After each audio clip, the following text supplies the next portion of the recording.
Gill investors channel में आप सभी का स्वागत है।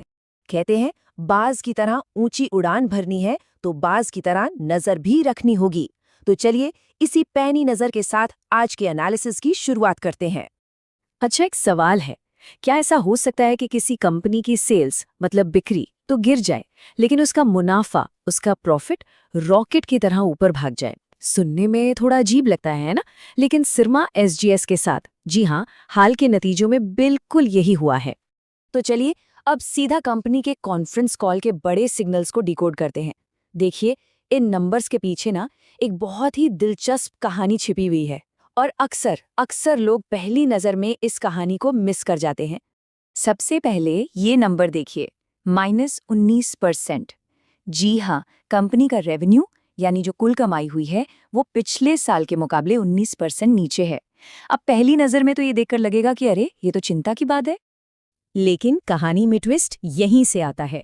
अब इस नंबर पर गौर कीजिए। उसी दौरान कंपनी का ईबिडा मतलब ऑपरेशन से होने वाला जो मोटा मोटा मुनाफा है वो लगभग 94% बढ़ गया है ना? एकदम चौंकाने वाला आंकड़ा। और रुकिए, पिक्चर अभी बाकी है। कहानी यहीं खत्म नहीं होती। कंपनी का जो एडजस्टेड नेट प्रॉफिट है, यानी सारे खर्चे निकालने के बाद जो असली मुनाफा बचा, वो 2.6 गुना, 2.6 टाइम्स बढ़ गया। ये तो जबरदस्त ग्रोथ है। तो अब सबसे बड़ा सवाल हमारे सामने खड़ा है कि भाई जब रेवेन्यू गिरा तो प्रॉफिट इतनी तेजी से बढ़ा कैसे? ये हुआ तो हुआ कैसे? चलिए अब मिलकर इस पहेली को सुलझाते हैं। ठीक है, तो अब वक्त है इन नंबर्स का एक गहरा पोस्टमार्टम करने का। देखिए, इसका जो असली राज है ना, वो कंपनी के बिजनेस मिक्स में छिपा है। मतलब कंपनी असल में क्या बेच रही है और किसे बेच रही है, सारा खेल वहीं पर है।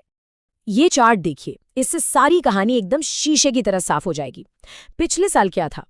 कंपनी की कुल कमाई का 53% हिस्सा आता था कंज्यूमर सेगमेंट से। अब ये जो सेगमेंट है ना, ये कम मार्जिन वाला मतलब कम मुनाफे वाला बिजनेस है। और इस साल ये हिस्सा घटकर सिर्फ 34% रह गया है। और इसकी जगह किसने ली? ज्यादा मार्जिन वाले, ज्यादा मुनाफे वाले ऑटोमोटिव और इंडस्ट्रियल सेगमेंट्स ने। तो मतलब साफ है, कंपनी ने जानबूझकर कम मुनाफे वाले काम को कम किया है ताकि ओवरऑल प्रॉफिटेबिलिटी सुधर सके। बहुत स्मार्ट मूव है ये।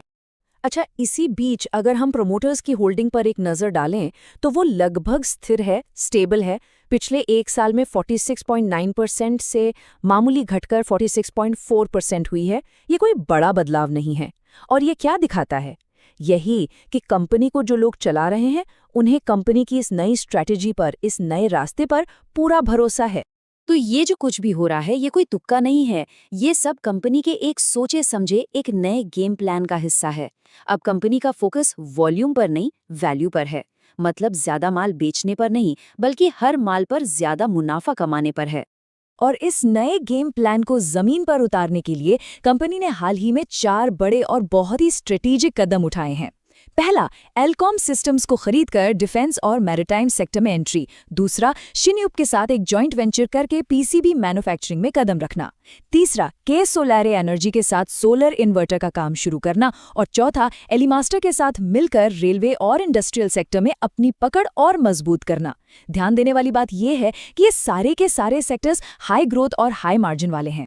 और इन सब के अलावा एक और बहुत बड़ा दाव खेला जा रहा है, वो है made in India laptop motherboards.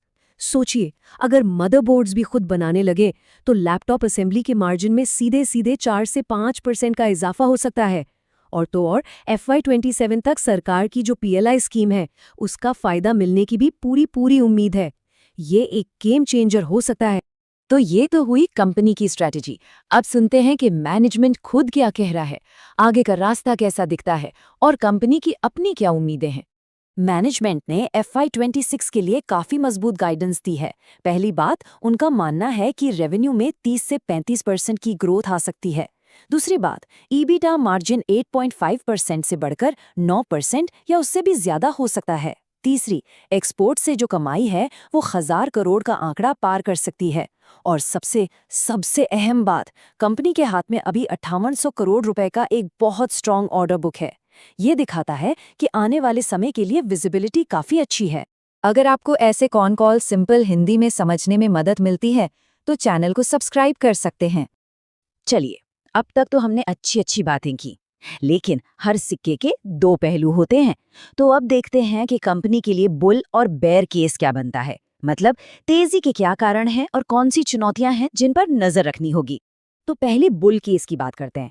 मतलब वो चीजें जो कंपनी के पक्ष में है। 1, 5800 करोड़ का जबरदस्त ऑर्डर बुक। 2, बिजनेस मिक्स बदलने से मार्जिन में लगातार सुधार। और 3, डिफेंस, पीसीबी जैसे नए हाई मार्जिन वाले वेंचर्स। अब आते हैं बेयर केस पर, यानी चिंता वाली बातें। पहली चिंता है कि पहली छमाही में ऑपरेटिंग कैश फ्लो नेगेटिव था। मतलब बिजनेस चलाने में पैसा जेब से ज्यादा लग रहा था। दूसरी चिंता, वर्किंग कैपिटल डेज 69 से 73 दिन के हैं।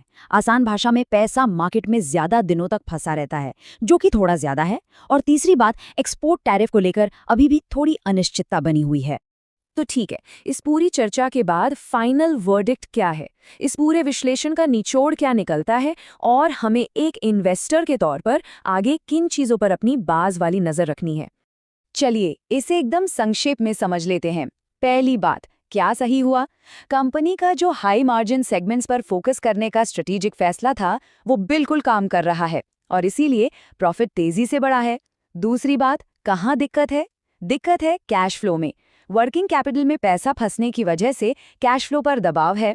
और अब अगली तिमाही में हमें किन चीजों को ट्रैक करना है? 3 चीजें। 1, जो नए जेवीज हैं उनमें काम कितना आगे बढ़ा। 2, वर्किंग कैपिटल के दिन कम हुए या नहीं। और 3, यूएस एक्सपोर्ट टैरिफ पर कोई क्लैरिटी आई या नहीं। इस विश्लेषण को देखने के लिए आपका बहुत बहुत धन्यवाद। ईगल इन्वेस्टर्स चैनल पर ऐसे ही ताज़ा अपडेट्स पाते रहने के लिए सब्सक्राइब, लाइक और शेयर करके हमारे साथ जुड़े रहें।